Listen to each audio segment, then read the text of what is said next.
welcome viewers to the 99th episode of the Big Leap. And today it is a pleasure and absolute honor to have one of our very old and established partners with us on the Big Leap today. We have with us Mr. Dheeraj Kumar Jaiswal from Kanpur. Dheeraj ji needs no introduction. He started in the capital markets in 1992, and he worked for a couple of years with a capital markets company. And in 2001, he started his own setup and he started his mutual fund and financial product distribution.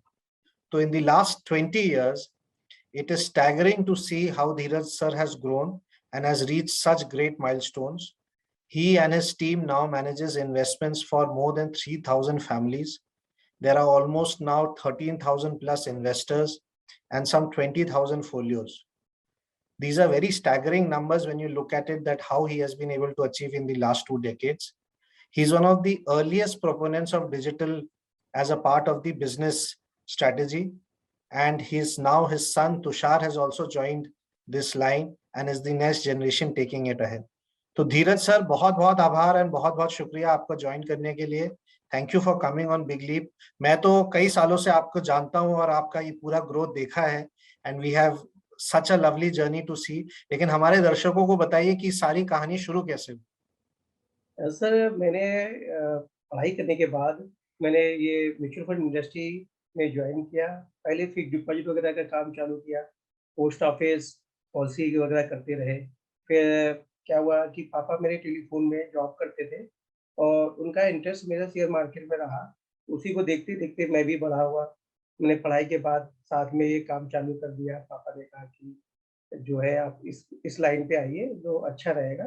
फिर धीरे धीरे मैंने मतलब एक broker के यहाँ पापा ने मेरे को लगवा दिया था जॉब में सन 92 में. फिर उसके बाद मैं करीबन 9 साल तक वहाँ पे एक्सपीरियंस हासिल किया कानपुर के अंदर, और ब्रोकर पदम कुमार जैन के एसोसिएशन में मेरा रहा वहाँ पे. तो उनके यहाँ जॉब करते रहा. उसी दौरान मैं सीखता गया, धीरे धीरे सब चीज़ें जानकारी करता रहा. फिर धीरे धीरे लोगों से बात करते रहा. मतलब जॉब के दौरान भी लोगों से मैं इंट्रोडक्शन करता रहा हूँ, लोगों से मिलता रहा हूँ और उनको सब चीज़ें बताता रहा हूँ कि म्यूचुअल फंड अच्छा है भविष्य के लिए. क्योंकि आने वाले समय में म्यूचुअल फंड में ग्रोथ हमें समझ में आ गई थी, क्योंकि ये इंडस्ट्री आने वाले से इकोनॉमी के साथ में ये बढ़ना ही था धीरे धीरे करके. तो मैं जॉब के साथ में ये करता रहा. फिर मैंने 2002 में 3 में हमने एजेंसियाँ लेना चालू कर दिया म्यूचुअल फंड का. फिर वहाँ से मेरी जर्नी चालू हुई और मैं निरंतर लोगों से, नए-नए लोगों से हमेशा इंट्रोडक्शन करता रहा, लोगों को जानकारी देता रहा कि भविष्य में इन्वेस्टमेंट करना ज़रूरी है, उनके लाइफ को चेंज करने के लिए, उनके गोल को चेंज करने के लिए. तो ऐसे ही मतलब होता रहा इन लोगों से मिलके, उनको समझाने पे. तो धीरज सर, 20 साल का अनुभव है. जी, जी. आपको भी पता है कि बहुत सारे हमारे जो दर्शक, जो डिस्ट्रीब्यूटर पार्टनर्स हैं, वो कई लोग 50, 100, कभी 200, 250 क्लाइंट्स तक पहुंचते हैं. और उसके बाद हमेशा नेचुरली होता है कि नेचुरल मार्केट के आगे या तो एग्जिस्टिंग इन्वेस्टर को सर्विस करने में समय चला जाता है, या फिर नेचुरल मार्केट के आगे बढ़ना कभी कभी मुश्किल होता है. ये स्वाभाविक सा एक पड़ाव आता है किसी भी बिजनेस में. आपने कैसे उसको क्रॉस किया?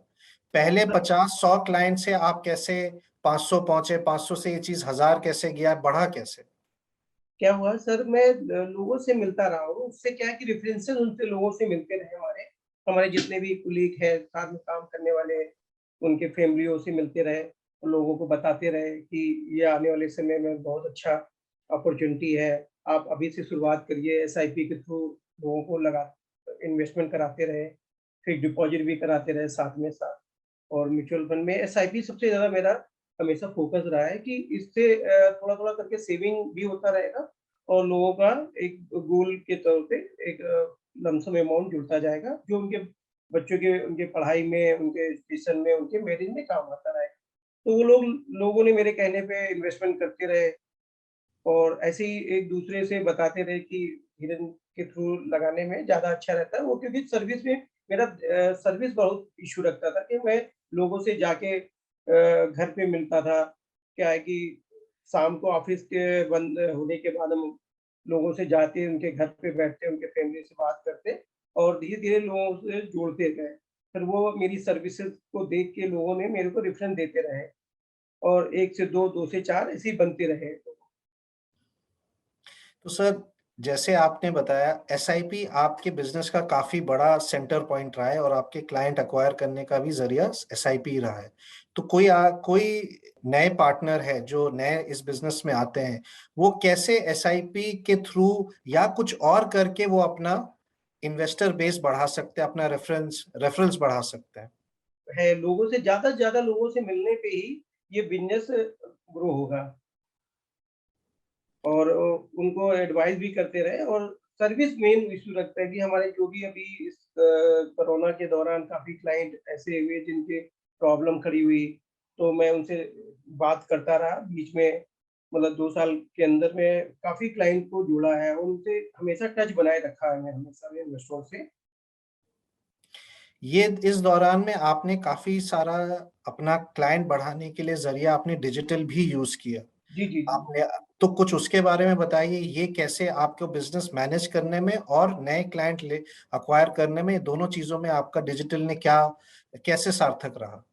डिजिटल प्लेटफ़ॉर्म पे आने से हमें बड़ा आराम मिल गया क्योंकि नंबर ऑफ इन्वेस्टर जैसे-जैसे बढ़ते जा रहे हैं, तो मेरे पास इतना टाइम नहीं हो पाता है कि हम सबसे जाके संपर्क कर पाएँ। तो डिजिटल होने की वजह से क्या है कि लोगों को समझाते रहे कि सर ये प्लेटफ़ॉर्म पे आइए, उनका केवाईसी अपडेट करा के और ऑनलाइन उनका परचेज़ इन्वेस्टमेंट करा देते थे।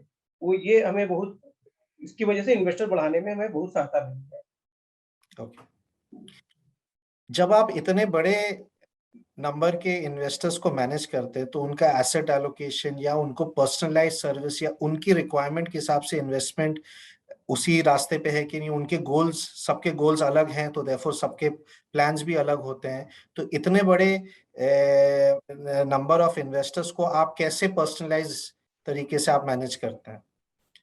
एक तो ये फ़ेसबुक और ये इससे व्हाट्सएप से काफ़ी सहायता मिलती है। जी। जो-जो नई-नई स्कीमें आती हैं हम लोगों को भेजते हैं व्हाट्सएप पे, हुँ, उनको बताते हैं कि ये नई स्कीमें आई हुई हैं, इसमें इन्वेस्टमेंट करिए। पहले जो थोड़ा-थोड़ा इन्वेस्टमेंट करते थे, आज इतना हो गया है कि लोग ने बड़े-बड़े अमाउंट इन्वेस्टमेंट करने लगे हैं। हुँ। जो उनके मतलब उनको लगा कि धीरज ने जो एडवाइस की थी, हमें उसका बेनिफिट बहुत मिला है। तो मैं यहाँ पे अपने कलीग कविंद्र द्विवेदी को इंट्रोड्यूस करूँगा। Kavindra manages this relationship from Kanpur. So Kavindra, why don't you share your experience of managing Dheeraj sir's relationship for so long and with his team? Sir, I am very thankful to Dheeraj sir on this big leap. One thing I always admire in Dheeraj sir, he is a very hard-working person.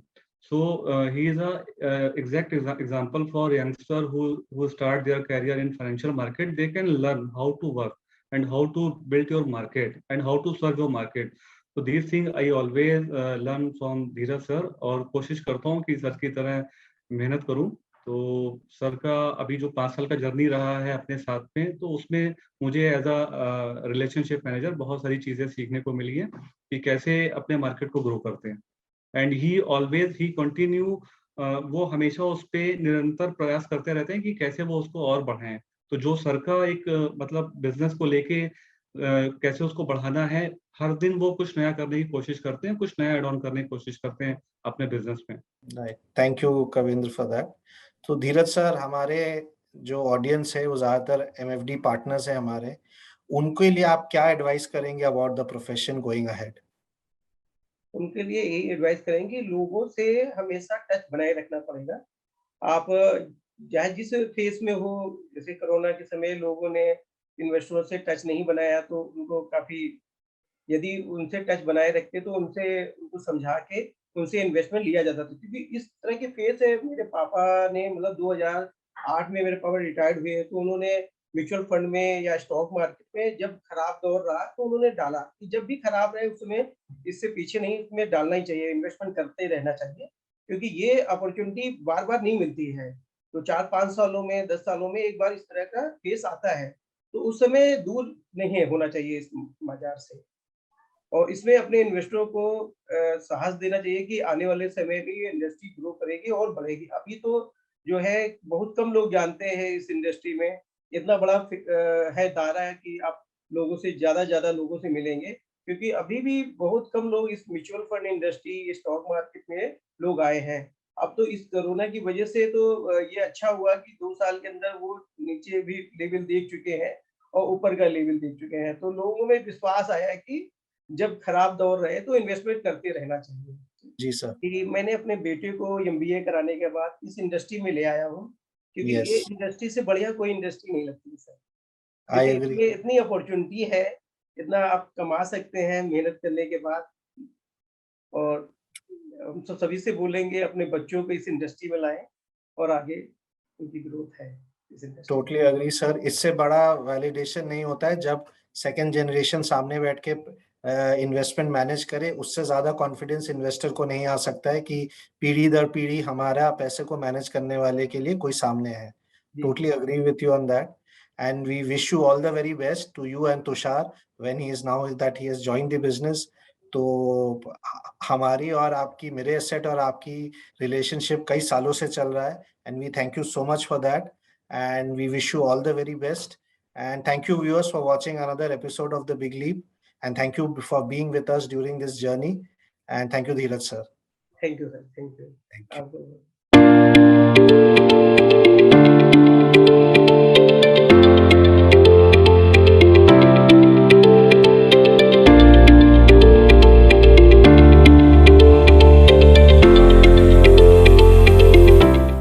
Mutual fund investments are subject to market risks.